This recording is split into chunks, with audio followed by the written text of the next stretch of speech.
पहली salary. Rahul drawing room में बैठकर टीवी देख रहा था। मनीषा और सरला देवी दोनों किचन में थे। मनीषा बर्तन मांज रही थी। सरला देवी सुबह के नाश्ते की तैयारी में लगी थी। 9 साल की पिंकी स्कूल जाने की तैयारी कर रही थी। राहुल ने ड्राइंग रूम से ऊंची आवाज़ में कहा, मनीषा तुम्हारा पगार आ गया है? अगर आ गया है तो इस महीने की EMI तुम भर देना। मेरी सैलरी आने को अभी वक्त लगेगा। मनीषा ने किचन से ही सहमति जताई, जी ज़रूर भर दूंगी।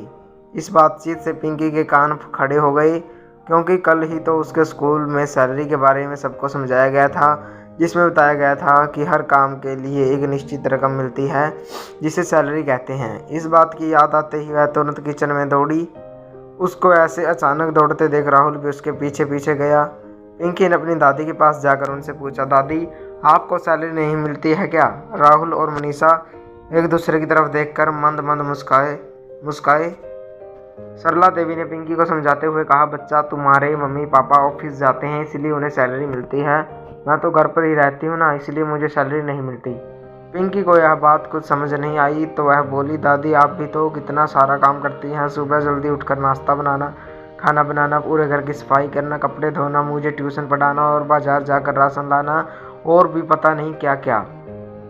आपके इन्हीं सभी कामों की वजह से तो पापा और मम्मी निश्चित होकर काम पर जा पाते हैं और मैं भी स्कूल में अच्छे नंबरों से पास हो पाती हूँ। तो क्या इन कामों की कोई वैल्यू नहीं है? पिंकी की बातें सुनकर कुछ पलों के लिए सब शांत हो गए। 9 साल की एक छोटी सी बच्ची जो सोच रही थी वह गलत नहीं था। राहुल और मनीषा के पास इसका कोई जवाब नहीं था, मगर सरला देवी के पास था। वह बोली, किसने कहा मुझे सैलरी नहीं मिलती? मुझे पैसों के रूप में, कागज़ों के रूप में सैलरी नहीं मिलती, लेकिन मुझे जिस रूप में सैलरी मिलती है उसकी कीमत कोई आंक ही नहीं सकता।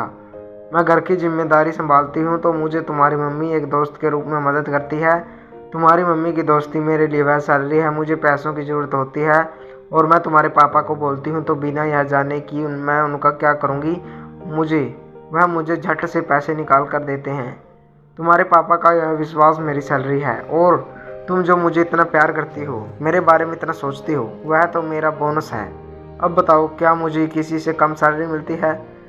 दादी की बातें सुन पिंकी खुश होकर दादी के से गले से लगते हुए बोली, अरे वाह दादी, आप तो बहुत अमीर हैं। सबके चेहरों पर बहुत बड़ी मुस्कान आ गई। मनीषा सरला देवी के पास आई, उनका हाथ पकड़कर बोली, मम्मी जी हमने कभी इस बारे में सोचा ही नहीं, लेकिन आपको कभी इस बारे में विचार नहीं आता कि आपको भी सैलरी मिलनी चाहिए, वह भी जब तुम लोगों को खुद खरीद कर देना चाहता होता है, तब थोड़ा बुरा लगता है। सरला देवी ने हिचकिचाते हुए कहा।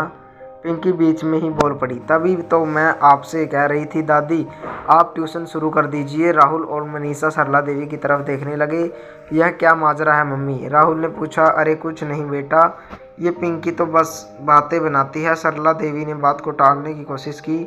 नहीं पापा, मैं आपको पूरी बात बताती हूँ। मेरी फ्रेंड रिंकू है ना, उसकी मम्मी एक बार मुझसे पूछ रही थी कि तुम हमेशा क्लास में अव्वल आती हो, हर विषय में अच्छे मार्क्स लाते हैं, तुम कौन सी ट्यूशन क्लास से ट्यूशन लेती हो? मुझे भी बताओ ताकि रिंकू को भी वहीं भेज सकूं। जब मैंने उनसे कहा कि मुझे तो मेरी दादी ही पढ़ाती हैं तो उन्हें बहुत आश्चर्य हुआ। फिर अगले दिन तो वह हमारे घर ही आ गई थी और दादी से मिलकर उन्हें रिंकू और उसके साथ 3-4 और बच्चों को ट्यूशन देने के लिए कह रही थी, लेकिन दादी ने मना कर दिया। दादी हाँ भी कैसे करती, उनके पास दिन भर इतना सारा काम होता रहता है। पिंकी ने सारी बात खुलकर कही। राहुल बोला, अरे माँ आपको ट्यूशन पढ़ाना चाहिए, यह बात तो पक्की है कि आप पढ़ाती बहुत अच्छा हैं। देखिए मुझे भी तो आपने ही पढ़ाया था, उसी की बदौलत मैं इतनी अच्छी नौकरी कर रहा हूँ आज। और रही बात घर के कामों की तो मैं हूँ, उसके लिए एक काम वाली रख लेंगे। आप अपना वक्त ट्यूशन पढ़ाने के लिए दीजिए। सरला देवी ने थोड़ी आनाकानी की, लेकिन बेटा बहू और पोती ने मिलकर उन्हें आखिरकार ट्यूशन चलाने के लिए मना ही लिया।